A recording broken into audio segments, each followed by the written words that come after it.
When you come to understand the power of relaxation, you realize it is far more than resting your body or taking a pause from your daily work. Relaxation is the quiet doorway into the deeper world within you, the world where creation actually takes place.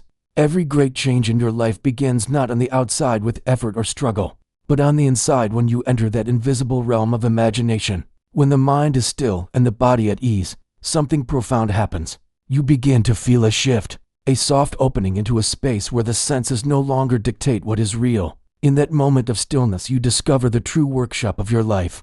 Think of a painter who cannot begin his work while the canvas shakes.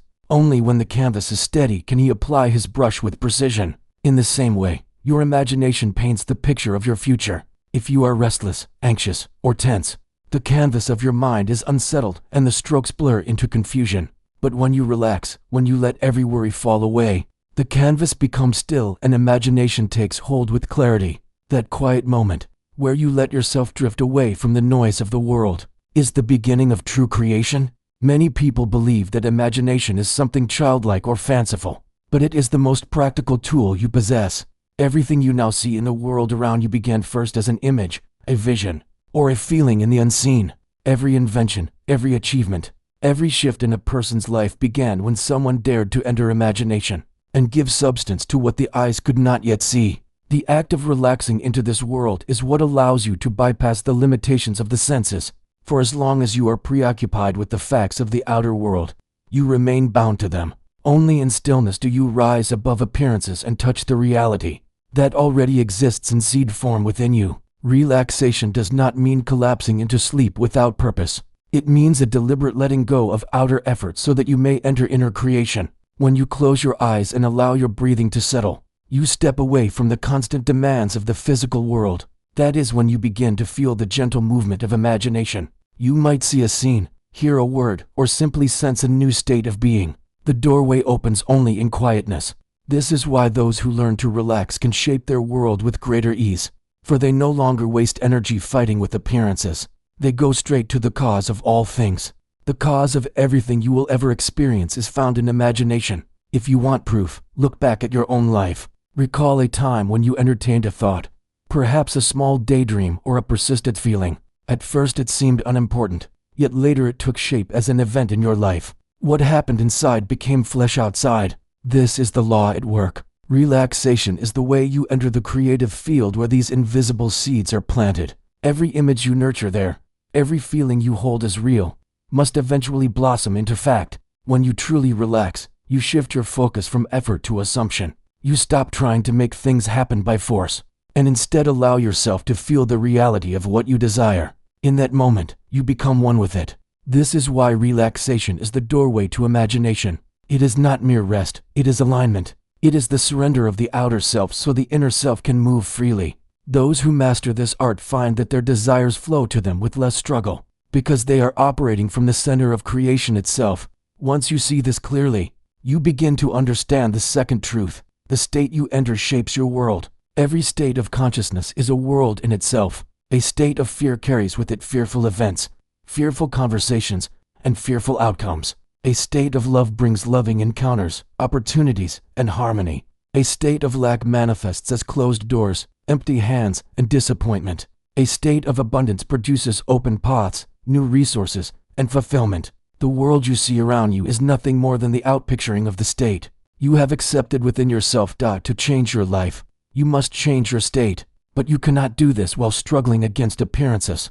You shift states the moment you relax into a new assumption of being. Imagine for a moment that you are secure, provided for, and successful. Do not strain to create it. Simply allow yourself to feel it as natural, as though you were slipping into new clothing. That feeling is the entryway into a new state. Once you accept it, your world will begin to rearrange itself to match. It may seem almost too simple, but that is the nature of truth. The state you occupy is like a radio frequency. When you tune to a certain frequency, you do not have to chase the music. It plays automatically.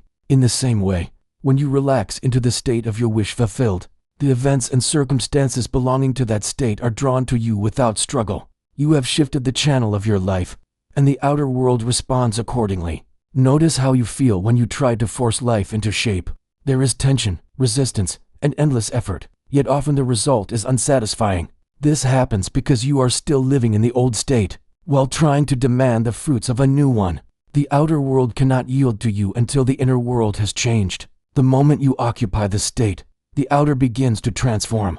That is why relaxation is essential. It allows you to release the grip of the old state and gently assume the new. Every state already exists in the infinite imagination of God. You are not creating from nothing. You are selecting from what already is. When you long for something, it is because that reality is calling you to step into it. Relaxation is how you answer the call. By quieting the senses and assuming the feeling of the wish fulfilled, you move into that parallel world where your desire is already fact. And once you dwell there, even briefly, you carry its tone back with you into the waking world. Life must then echo it in form. Consider how easily a child slips into states. A child can play with a stick and call it a sword, and in that moment it truly is. The child does not strain to believe. He simply accepts. Adults often lose this ability because they have been trained to look only at appearances. But relaxation revives this childlike faculty. It allows you to loosen the grip of reason and slip naturally into a new assumption. The more you practice this, the more natural it becomes, until shifting states is as effortless as breathing. The state you occupy not only shapes your experiences, it shapes your identity. When you live in the state of wealth, you begin to think, feel, and act as one who is wealthy, even before the outer shows it. When you live in the state of health, you carry yourself with vitality and strength, even if the body has not yet caught up.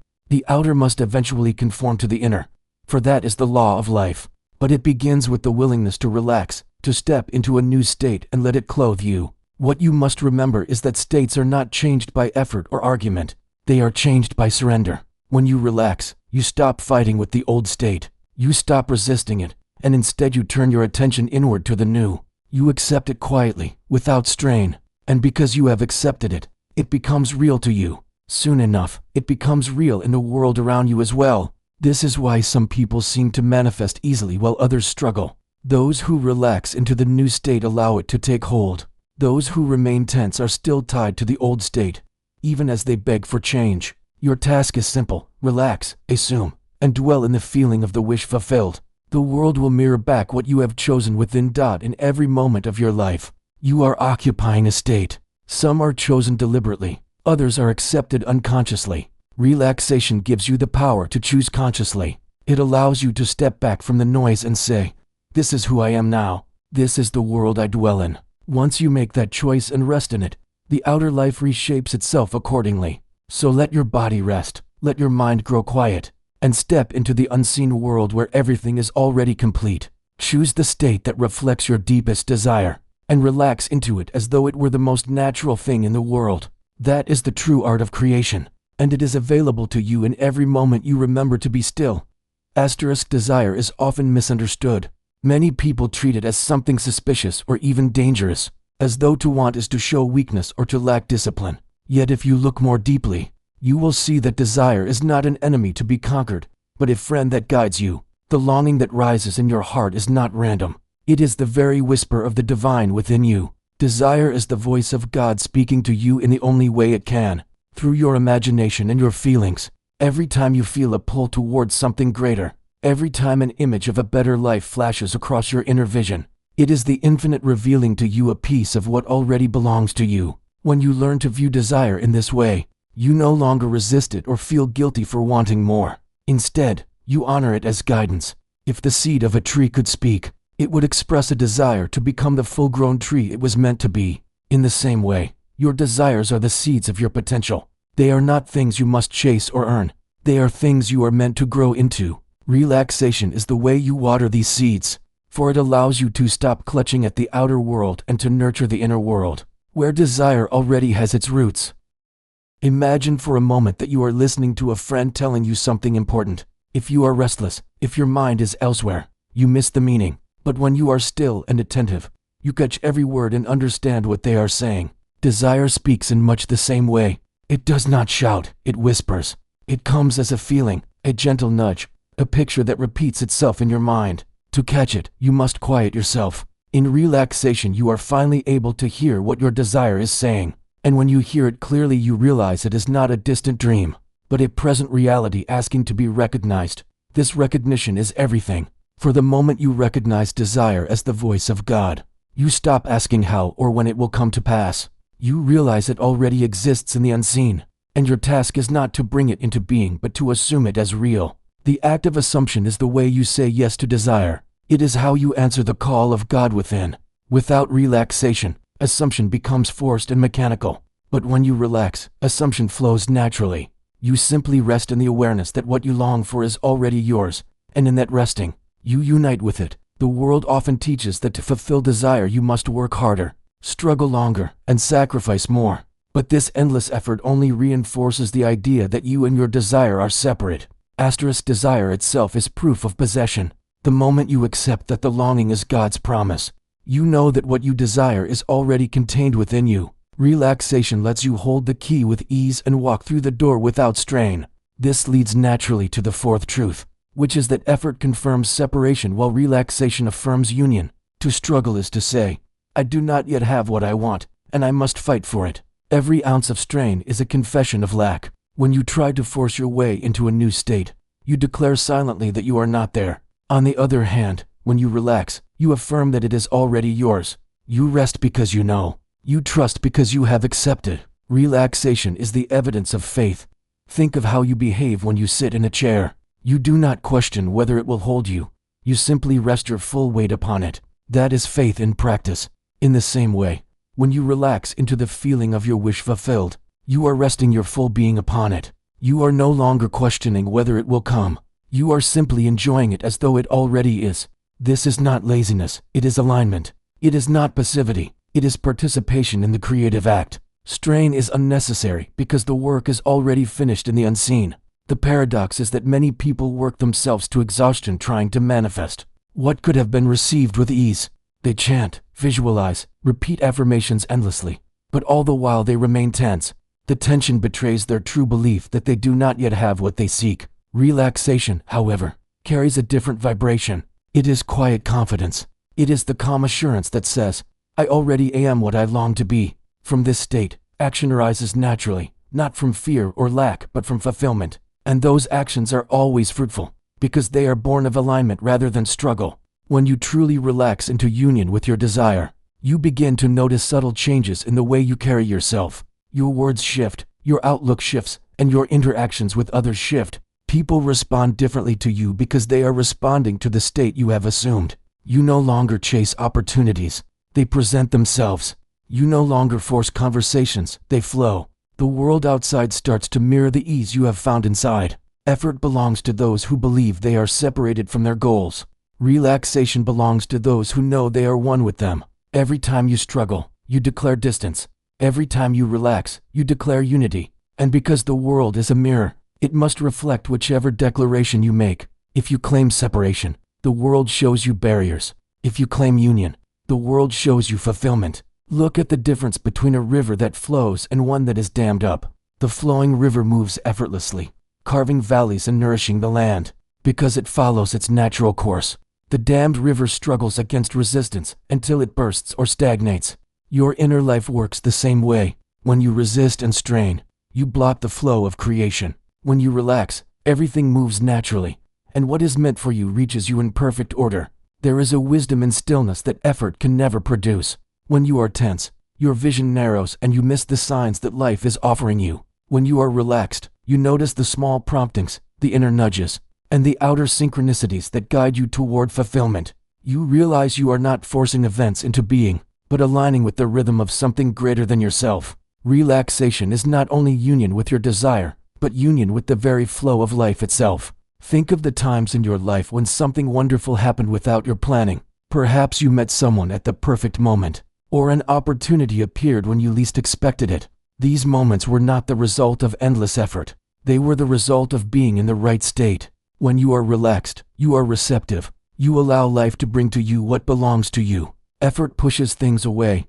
Relaxation draws them near. So the next time a desire stirs within you, remember that it is not an accident. It is God whispering a truth about who you already are. Do not fight for it. Do not worry about how it will come. Instead, relax into it. Let the feeling of fulfillment wash over you as naturally as slipping into warm water. Trust that the desire itself is proof that its fulfillment already exists. Rest in that knowing, and as you rest, you will find that what once felt distant is already here. For union was achieved the moment you surrendered the struggle and embraced the stillness. To live in the end is to take the great secret of creation and put it into practice. It means you stop approaching your desire as something you hope to one day receive, and begin treating it as something you already are. Most people live in the waiting room of life, forever expecting something to arrive in the future. They say, one day I will be wealthy, one day I will be loved, one day I will be successful. Yet the law of life is not one day, it is now. What you assume now is what shapes the events of tomorrow. To live in the end is to move from wishing to knowing, from hoping to resting in certainty. The beauty of living in the end is that it does not require strain or pressure. It is not a dramatic performance but a quiet acceptance. Imagine for a moment how you act when you receive news of something already done. Suppose you are told that a difficult task has been completed for you. You do not continue worrying about it, nor do you repeat the steps to make it happen again. You simply rest in the relief of it being finished. That is how you must treat your desires. Creation is already finished in the unseen. The version of you who has what you seek is already alive in imagination. Living in the end means accepting that version as the truth of who you are right now. It is important to see that this is not about pretending or forcing yourself to believe something you know is false. Pretending always carries tension because deep down you know you are performing. Living in the end is far more natural than that. It is the same ease you feel when you slip into familiar clothing. At first the garment may feel new, but within moments it becomes second nature. You forget you are even wearing it. This is how you must treat the assumption of the wish fulfilled. Slip into it quietly. Wear it as though it were your very skin, and then forget the effort of it. It becomes part of you, natural and effortless. The world will always mirror what you have accepted within yourself. If you live in the end of success, you begin to carry yourself differently. Without realizing it, your speech, your posture, your decisions align with the identity of one who is already successful. Others notice the change long before the outer evidence has fully appeared. They treat you in accordance with the state you radiate. This is the subtle power of living in the end. It shapes not only how you feel about yourself, but how the entire world interacts with you. Think of a time when you carried a secret that filled you with joy, perhaps news you had not yet shared with others. You walked differently, you smiled more easily, you felt lighter. Even though nothing had changed outwardly, what you held inside was so real that it altered the way you experienced the world. That is what it means to live in the end. You hold the inner certainty of your fulfilled desire, and even before it becomes visible, your entire being reflects it. Life then bends to meet the image you carry within. The mistake many make is to approach the end with effort, as if they must prove it to themselves through constant repetition or strained affirmations. But effort betrays doubt, and doubt keeps the desire distant. Living in the end requires relaxation because relaxation signals trust. When you rest in the feeling of having already received, you stop questioning, you stop chasing, and you simply allow. This ease is not weakness but the greatest strength, because it aligns you with the truth that creation is finished and nothing more is required than your acceptance. Living in the end is not limited to your imagination exercises at night or during moments of meditation. It must carry into the day, into your ordinary routines. You live in the end when you cook your meals, when you walk through the streets, when you interact with others. You bring the feeling with you until it becomes second nature, and soon the line between imagination and reality fades. You are no longer waiting for the world to deliver. You are walking in the knowledge that it already has. From here we move into the sixth truth, which is that the world mirrors your inner ease. Everything you experience outwardly is a reflection of what you have accepted inwardly. When you are tense, the world appears resistant. Obstacles multiply, people seem difficult, and opportunities slip away. But when you are relaxed, doors open as if by themselves. Conversations flow, resources appear, and paths clear. The outer life bends to match the quality of your inner state. You can observe this in the smallest details of daily life. Walk into a room filled with anxiety, and you will feel the tension immediately. Walk into a room filled with calm confidence, and you are uplifted by it. In the same way, your state radiates into your surroundings, shaping how others respond to you. If you are worried and restless, you unconsciously invite confusion from the world around you. If you are at ease, you unconsciously invite harmony and order.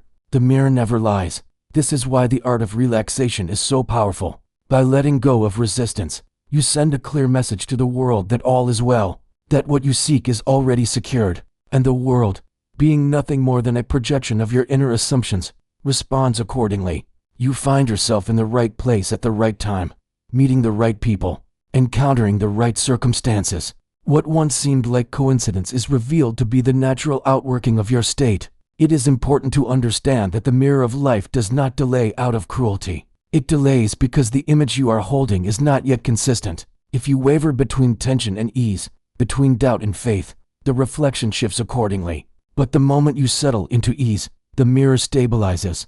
The outer events begin to lock into place, reflecting the certainty you have found within. Life has no choice but to obey the tone you carry. This is why those who carry a quiet confidence seem to attract opportunities without effort. They have aligned their inner world with ease, and the outer world rushes to confirm it. Meanwhile, those who chase anxiously push their desires further away because the mirror can only reflect their tension.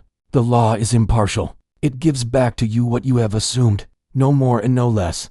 Think of the way water reflects the sky. On a windy day when the surface is disturbed, the reflection is broken and unclear. On a still day when the water is calm, the reflection is perfect. Your mind works the same way. When you are restless and doubtful, the world reflects confusion. When you are calm and relaxed, the world reflects clarity. By stilling yourself, you allow life to show you the perfect image of your assumption. Living in the end naturally creates this inner stillness, because you no longer question whether your desire is possible. You know it is already complete, and that knowing relaxes you. The relaxation then mirrors outward, producing events that match your acceptance.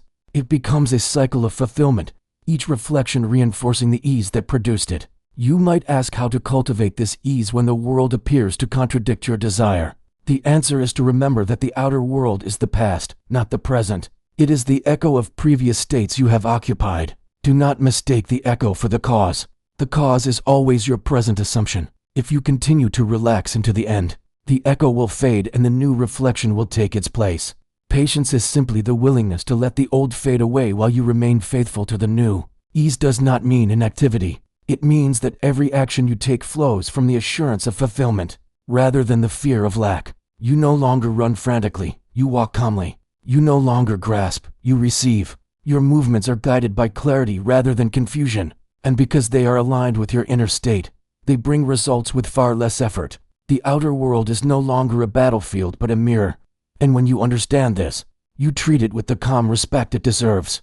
Those who master this way of being discover that life becomes more harmonious in every aspect. Relationships soften, work becomes lighter, and even challenges resolve with greater ease. It is not because the world has changed its nature, but because the mirror is now reflecting a different image. The power has always been within you, and when you learn to relax, to live in the end, and to trust the mirror, you see that nothing was ever against you. It was only waiting for you to change your state.